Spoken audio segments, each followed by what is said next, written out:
حضرت ابراہیم علیہ السلام نے مصر سے واپسی پر فلسطین میں رہائش اختیار کی۔ اس علاقے کو کنعان بھی کہا جاتا ہے۔ حضرت ابراہیم علیہ السلام اس وقت تک اولاد سے محروم تھے۔ حضرت ابراہیم نے اللہ کی بارگاہ میں بیٹے کے لیے دعا کی اور اللہ نے ان کی دعا کو قبول فرما لیا۔ یہ دعا اس طرح قبول ہوئی کہ حضرت ابراہیم علیہ السلام کی چھوٹی بیوی محترمہ حضرت حاجرہ رضی اللہ حاملہ ہوئی۔ جب حضرت سارہ کو یہ پتہ چلا تو انہیں بصر کے تقاضے کے طور پر رزق پیدا ہو گیا۔ اس صورتحال سے مجبور ہو کر حضرت حاجرہ ان کے پاس سے چلی گئی۔ تورات کے مطابق ان کا گزر ایک ایسی جگہ پر ہوا جہاں ایک کنواں تھا۔ اس جگہ وہ فرشتے سے ہم کلام ہوئی اور کنویں کا نام زندہ نظر آنے والا کنواں رکھا۔ تھوڑے دنوں بعد حضرت حاجرہ کے بیٹا پیدا ہوا اور فرشتوں کی بشارت کے مطابق اس کا نام اسماعیل رکھا گیا۔ ابراہیم علیہ السلام حاجرہ اور دودھ پیتے بچے اسماعیل کو لے کر چلے اور جہاں آج کعبہ ہے اس جگہ ایک بڑے پیڑ کے نیچے زمزم کی موجودہ جگہ سے اوپری حصے پر ان کو چھوڑ گئے۔ وہ جگہ ویران اور غیر آباد تھی اور پانی کا نام و نشان نہ تھا، اس لیے ابراہیم علیہ السلام نے ایک مسک پانی اور ایک تھیلی کھجور بھی ان کے پاس چھوڑ دی اور پھر منہ پھیر کر روانہ ہو گئے۔ حاجرہ علیہ السلام ان کے پیچھے پیچھے یہ کہتے ہوئے چلی، اے ابراہیم، تم ہم کو ایسی گھاٹی میں کہاں چھوڑ کر چل دیے جہاں نہ آدمی ہے اور نہ بچہ؟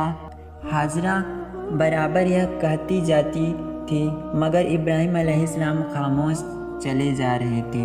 آخر حاجرہ نے معلوم کیا کیا اللہ نے تم کو یہ حکم دیا ہے؟ تب حضرت ابراہیم علیہ السلام نے فرمایا، ہاں، اللہ کے حکم سے ہے۔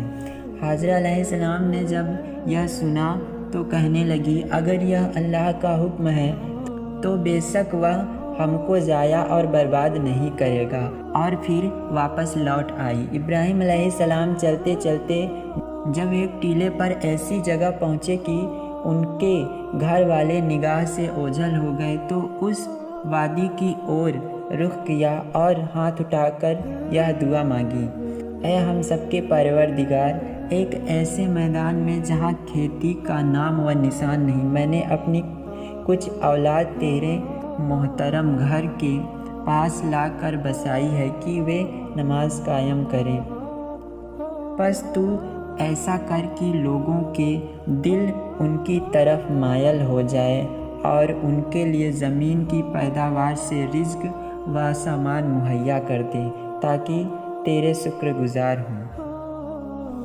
آج بی بی حاجرہ علیہ السلام اور اسماعیل علیہ السلام اس تپتے صحرا میں تنہا رہ گئے۔ بی بی حاجرہ کے پاس جو پانی اور کھجوریں کھاتی تھی وہ سب ختم ہو گئیں۔ پانی نہ ملنے کی وجہ سے ان کی چھاتی کا دودھ بھی سوکھ گیا اور جب بچے کے لیے بھی دودھ نہ اترا چھاتی سے تو بچہ بھی بھوک کی وجہ سے رونے لگا، تو بی بی حاجرہ نے بچے کو ایک کھجور کی جھاڑ کے چھاؤں میں لٹا دیا اور سامنے دو پہاڑیاں تھیں جسے آج صفا اور مروہ کے نام سے جانا جاتا ہے، اس پہاڑی پر چڑھ گئی کہ دیکھے شاید کوئی قافلہ یا کوئی انسان دکھ جائے۔ جب وہ ایک پہاڑی پر چڑھتی تو بچہ آنکھوں سے اوجھل ہو جاتا، بچے کی محبت میں وہ جلد سے نیچے اتر آتی، لیکن بچے کو روتا دیکھ جلدی سے بھاگ کر دوسری پہاڑی پر چڑھ جاتی کہ شاید کوئی نظر آ جائے اور کچھ مدد مل جائے۔ اس طرح آپ نے ان دونوں پہاڑی کے ساتھ 7 چکر لگائے، کبھی پہاڑی پر چڑھتی، کبھی اولاد کی محبت میں نیچے اتر آتی۔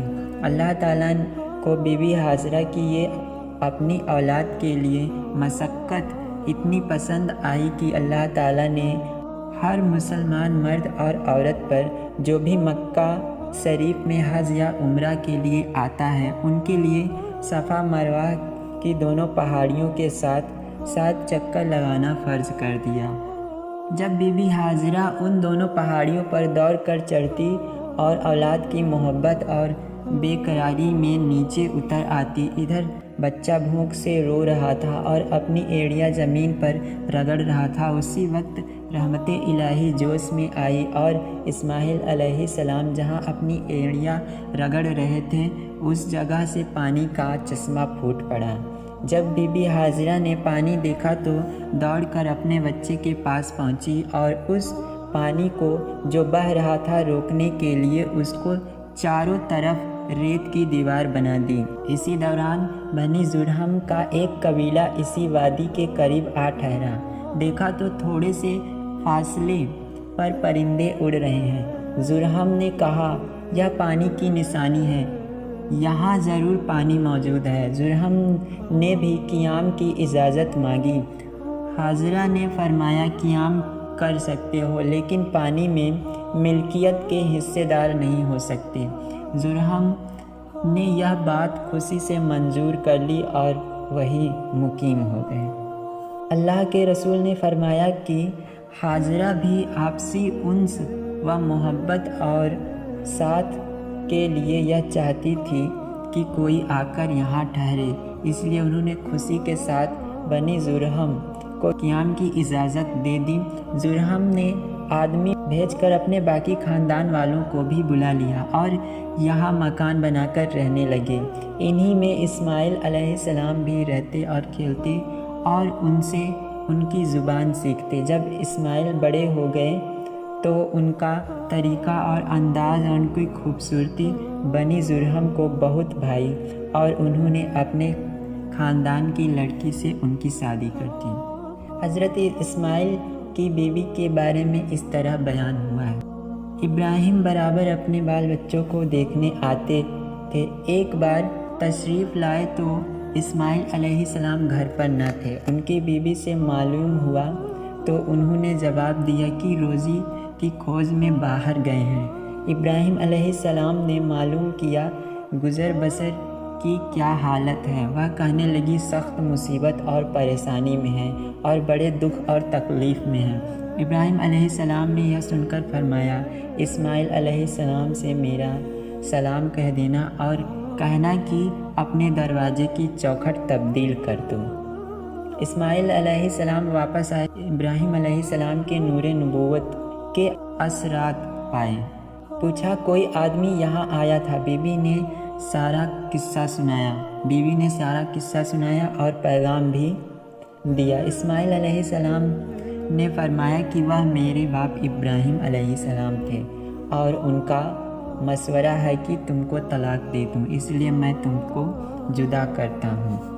اسماعیل علیہ السلام نے پھر دوسری شادی کر لی۔ ایک بار ابراہیم علیہ السلام پھر اسماعیل کی غیر موجودگی میں آئے اور اسی طرح ان کی بیوی سے سوال کیے۔ بیوی نے کہا، اللہ کا شکر و احسان ہے، اچھی طرح گزر رہی ہے۔ معلوم ہوا کھانے کو کیا ملتا ہے؟